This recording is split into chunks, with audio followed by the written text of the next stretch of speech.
Firstly, I would like to welcome Professor Peter McHugh, Interim President of the University of Galway. I can't think of anybody more fitting to open this event, as Peter was, for many years, our Professor of Biomedical Engineering. Peter's been a fantastic mentor, a colleague, and indeed a collaborator to myself and many others working in this community.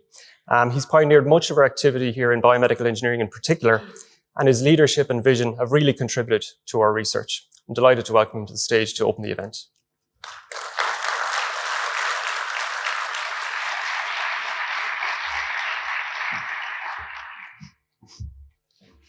Thank you very much, Ted. And for a minute there, I was wondering, was there another Peter McHugh in the house? That didn't sound particularly like me. Thank you very much, Ted, for the very generous words.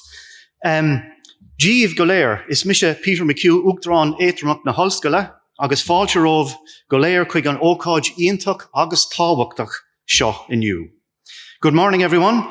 My name is Peter McHugh, and I'm the Interim President of the University of Galway, and I want to welcome all of you, the huge numbers that are here this morning, to this great and important event today. I want to congratulate the organisers, Ted, Steve, and all of the team, primarily from the College of Science and Engineering, but reaching across the university to put this wonderful programme together today. As Ted says, the programme includes distinguished speakers from home and abroad. Our reach here at the University of Galway in relation to this hugely important strategic area is not only about local, but it's fully international. And today we have visitors from the UK, from Europe, Belgium, Sweden, Portugal, France, and the USA. And we will have speakers from multiple sectors, academia, funding agencies, and industry partners. And let me echo my thanks to our Mayor, Councillor Peter Keane, for being with us this morning. Thank you very much. You're honouring us with your presence for this launch today.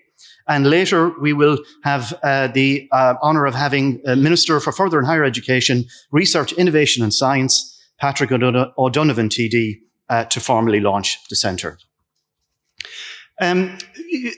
Just talking to a few people coming in, I think it would be no harm for us just to take stock of where the University of Galway is overall in terms of scale at the moment. I think we in the community here need to congratulate ourselves on the scale that we have generated and how this has interacted with the city and the nation. The University of Galway itself, in its numerous guises, I heard UCG mentioned earlier and NUIG and these various names that we don't mention anymore. The University of Galway has a proud history stretching back over 178 years. And actually, a very interesting and memorable event is happening on the 30th of this month. The 30th of this month at 12 o'clock is the 175th anniversary of the very first student starting their lectures here in the university. And we're going to commemorate that event. So we're on the cusp of history here in terms of what we have done. There was a small class of people back in 175 years ago. Now we have grown that to almost 20,000 students. I was doing a speech at a reunion a few weeks ago for the 1984 class, 40 years ago. And at the time, the university had only 4,000 students. Over those years, we have multiplied that by almost 5. That's an incredible statistic when you think about it.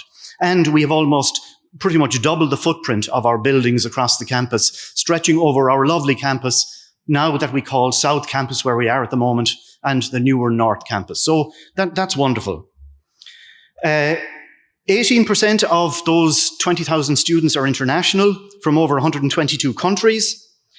We have over 2,500 staff, 27% are international, and we have over 135,000 alumni and research collaborations with over 5,000 institutes in 178 countries. So the numbers just keep getting better and better when you go through this, and that's fantastic. We've built a fantastic activity here, a fantastic contribution to education, to the local, national, and international society.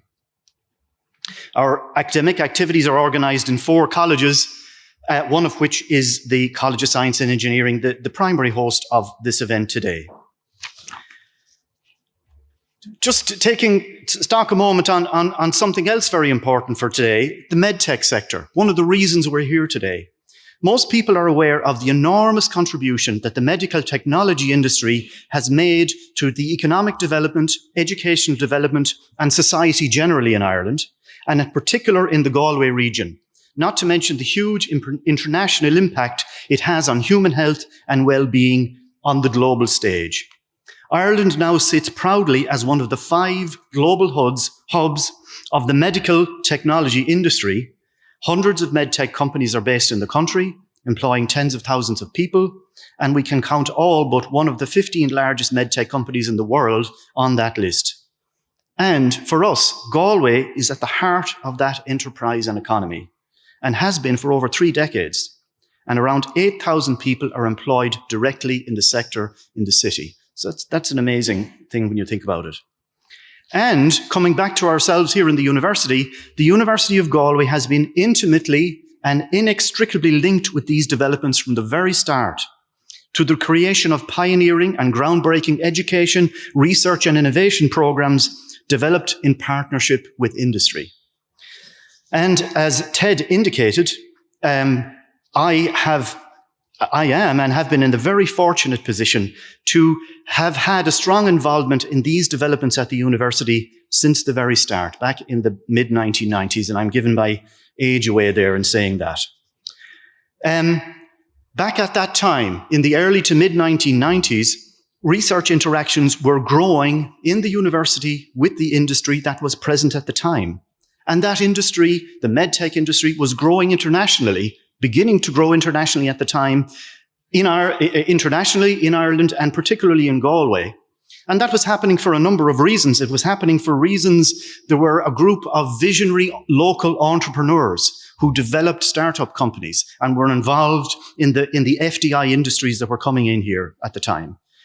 There was a strategic drive by the government to attract industry to the country, in part to replace the microelectronics manufacturing industry that had taken a hit in the country at the time. And medtech was perfectly placed for the government to develop a strategy to attract it to the country, and that happened, and that was very successful. And of course, it's not only these things, it's the interaction with ourselves in the university and the educational institutions to provide the graduates in the first instance that can fuel the development of that industry.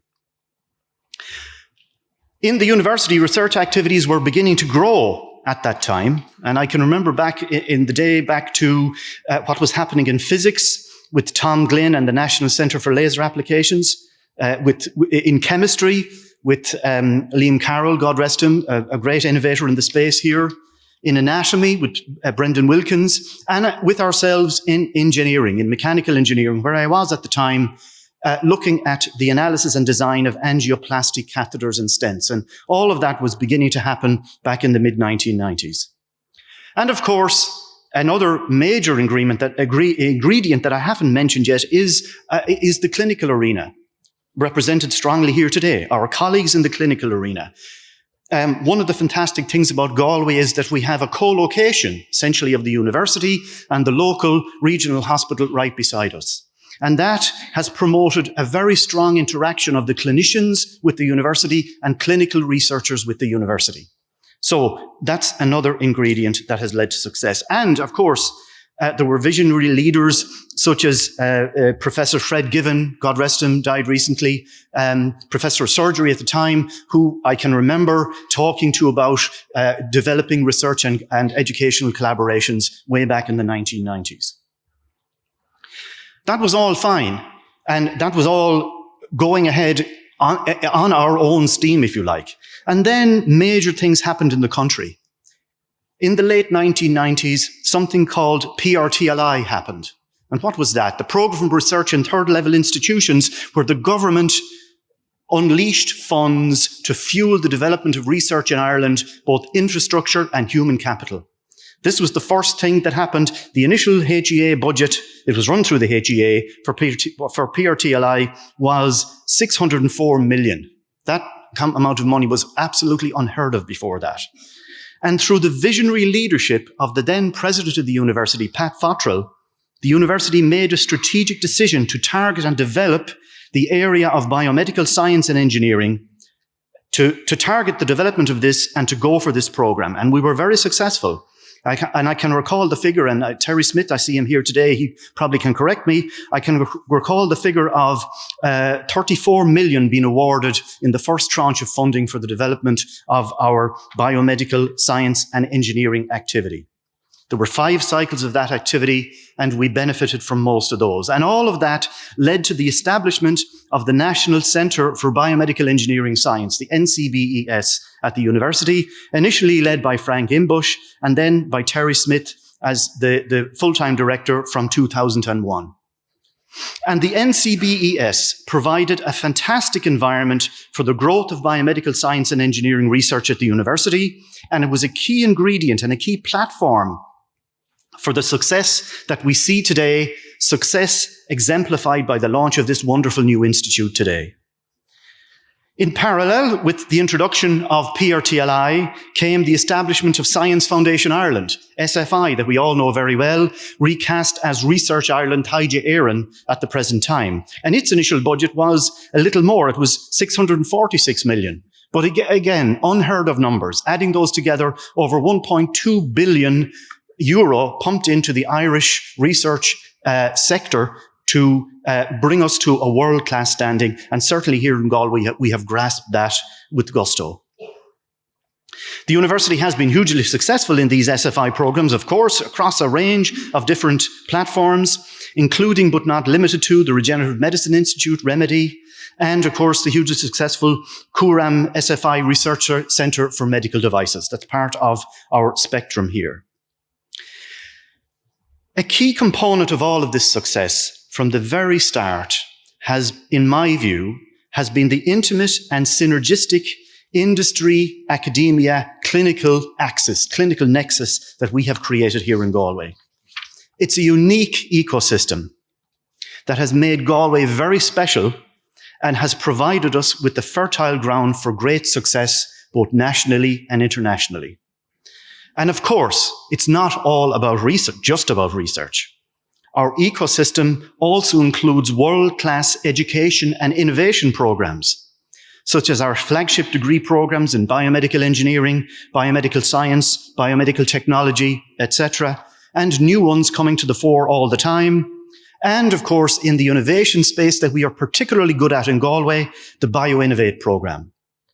All of these activities generate for us a spectrum of world-class activity, from fundamental research all the way over to translation and to products that nobody can match.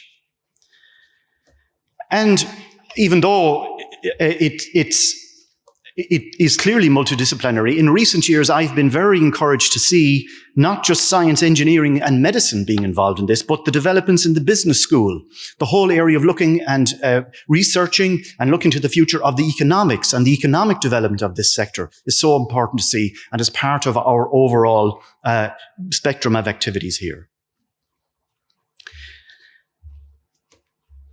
In the context of all of this great achievement, it goes without saying, I would say, that biomedical science and engineering has been a priority research theme for this university from those early days. It always has been in one of the key areas in our strategic plan, our strategic developments over all of those 30 years.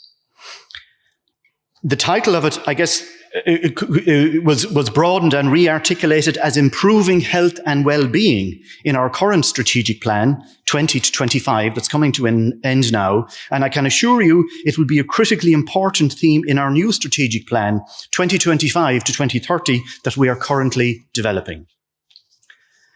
And in relation to that strategic plan itself, I want to say that central to that plan will be a renewal of our focus as a university community on research and education that are both excellent and impactful for the good of all.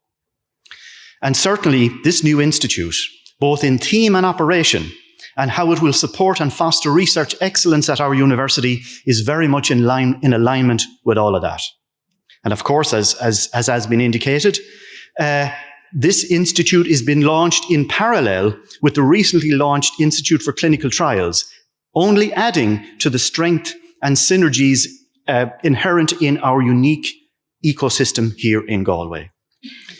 I think one could say that one measure of the success of the NCBS from the old days is that it had to be replaced by 2 institutes. It had outgrowing its ability to be encapsulated by one. And that growth and development, of course, is natural and fantastic to see, and is part of a developing ecosystem.